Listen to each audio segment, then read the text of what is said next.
Good morning, everyone.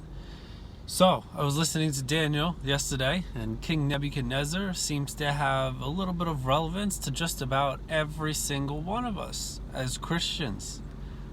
Even though he didn't really seem to truly be a Christian most of the time, right? He completely had a very prideful and arrogant way about him. Was probably shown by Daniel about 3 times, I think, in the book. 3 different instances that the one true living God is the one true living God, and he is the God whom you should serve, and you should not think that you are greater or that anything else is greater, or that any other God is greater than this God, our God, the God of heaven and earth, the one true God, the Alpha and the Omega, the beginning and the end, Jesus Christ, right? In one name.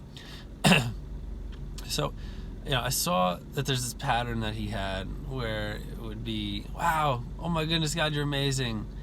As time goes by, and then he thinks he could do it on his own, or he thinks he could do it his way, or he thinks he could worship his gods, or he thinks he could just get away with doing whatever he wants, and that didn't happen. It wasn't even allowed to happen each time. It was challenged, whether it was Shadrach, Meshach, Abednego, whether it was Daniel himself, through the interpretation of a dream, whether it was God just making him go crazy and to eat grass for a little while. It's unbelievable, and that's what we do too. So just be aware of that.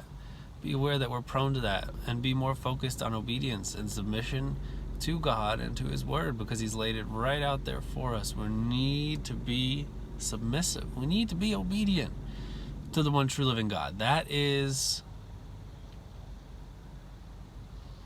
first and foremost what we need to be doing, is operating in obedience to Christ. And it's not easy, and it does take effort.